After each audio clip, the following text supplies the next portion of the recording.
So the World Cup is coming to America and you want in.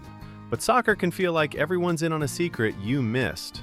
Don't worry, by the end of this, you'll watch the World Cup like you've done it your whole life. We'll cover how the whole tournament works, the handful of rules that trip up new fans, what that VAR thing actually does, and even the slang so you sound like a regular. No experience needed. Let's get you ready.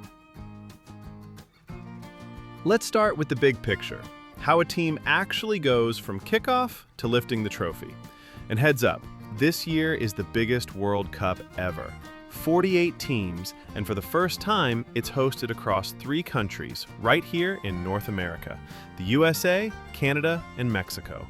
104 games in all. So there's a lot going on, but the structure is simple once you see it.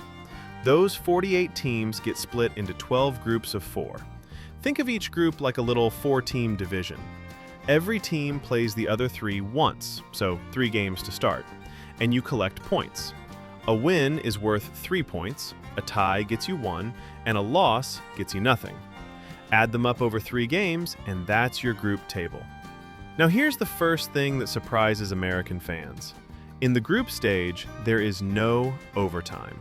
If a game is tied when the clock runs out, it just stays a tie, and both teams take that single point and move on. A draw is a real result. And it matters because one draw can be the difference between going home and going through. If 2 teams finish level on points, you break the tie by goal difference. Goals you scored minus goals you let in. And if that's still even, by total goals scored. So every goal counts, even in a blowout. After 3 games, you sort each group by points. The top 2 teams in every group automatically advance. That's 24 teams right there.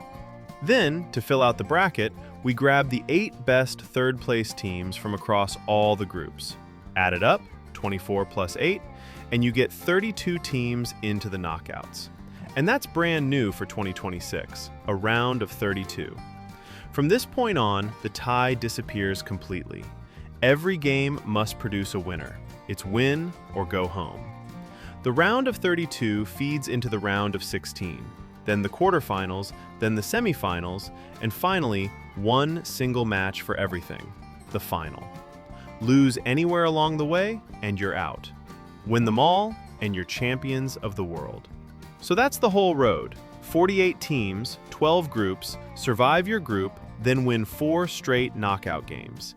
That's the journey every team is chasing. Now that you know how to get to the final, let's talk about what actually happens on the pitch. If you grew up on football, basketball, and baseball, soccer has a handful of rules that'll make you stop and go, wait, what? These are the ones that trip up new fans the most. Let's knock them out one by one, and I promise they'll click fast. First, offside, the one that confuses absolutely everyone. Here's the whole trick. You can't just camp out next to the other team's goal and wait for a pass to drop in. At the exact moment your teammate kicks the ball, you need a defender between you and the goal, usually the goalkeeper plus 1 more.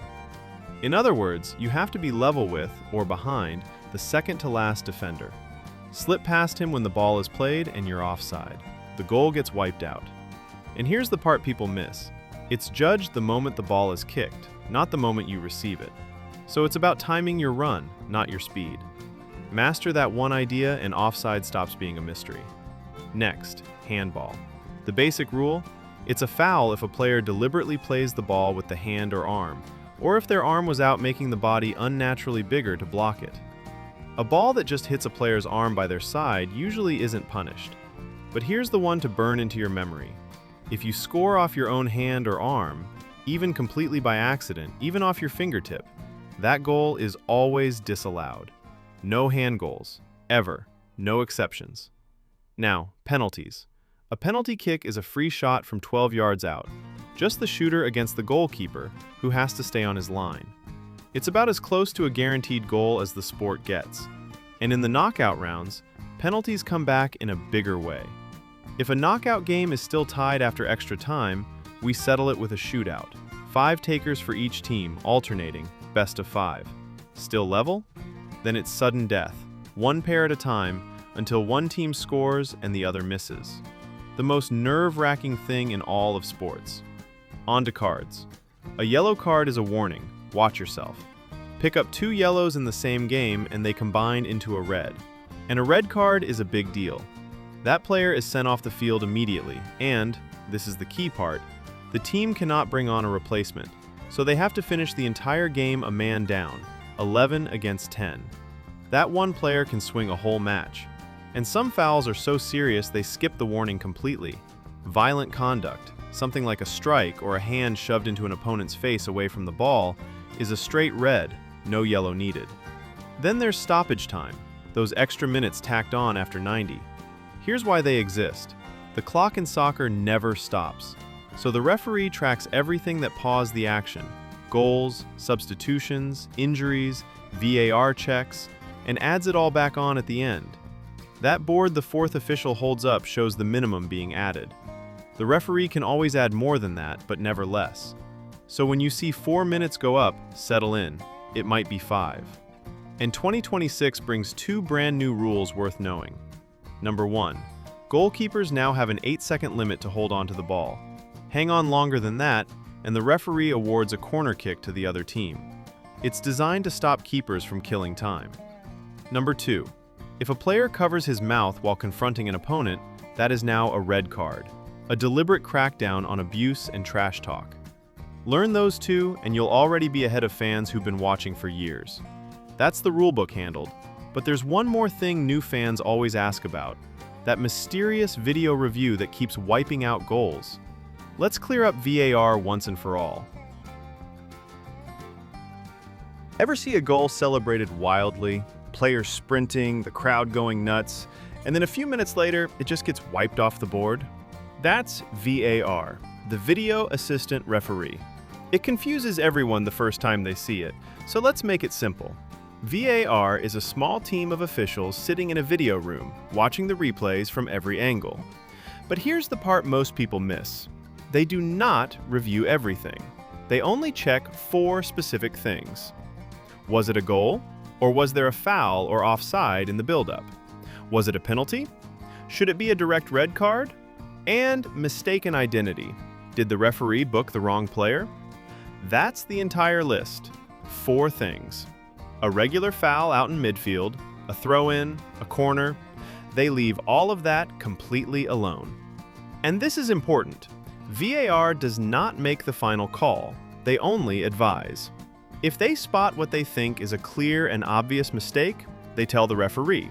And then the referee jogs over to a screen on the sideline, watches the replay himself, and makes the decision. The man on the field always has the final say. That's why a goal can stand for 2 whole minutes and then vanish. They're taking the time to make sure they got the big calls right. Now, here's the genuinely cool new stuff for 2026. For the first time ever, after the referee makes his decision at that monitor, he announces it out loud over the stadium speakers, so the whole crowd, and you at home, hear exactly what was called and why. No more standing around guessing. And on top of that, referees are now wearing a small body camera, a ref cam, that gives you a referee's eye view, right in the middle of the action for the broadcast. One thing to be clear about, that camera is purely for the TV experience. It is not used to make any decisions. So that's VAR in a nutshell. 4 types of review, the referee always has the final say, and now you actually get to hear the call as it happens. All right, you've got the format, you've got the rules, and you've got the tech. Now for the fun part. Let's get you talking like a real fan. Last thing, let's get you fluent. A few words and you'll sound like you've been watching for years. First, a worldie. When someone scores an absolute screamer, a long-range rocket, an impossible angle, a goal that makes the whole stadium gasp, that's a worldie. Short for world class. You'll know it when you see it. Next, the nutmeg.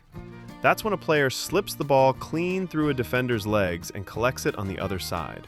It's the most embarrassing thing that can happen to a defender, and the crowd goes wild every single time. A brace. Simple one. That's when a single player scores 2 goals in a game. 3 goals is a hat trick, but 2 is a brace. Drop that one and people will think you're a veteran. A clean sheet. That belongs to the defense and the goalkeeper. It means they didn't concede a single goal. Shut them out completely. Keeper played great, he kept a clean sheet. And finally, the group of death. Remember those 12 groups from the start?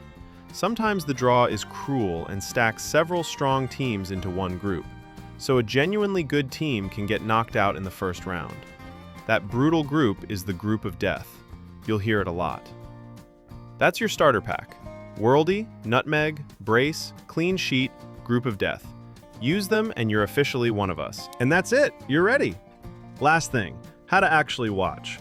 Every game is in English on Fox and FS1, and the biggest ones, the final and every USA game, are on regular broadcast Fox, free with a cheap antenna. Prefer Spanish?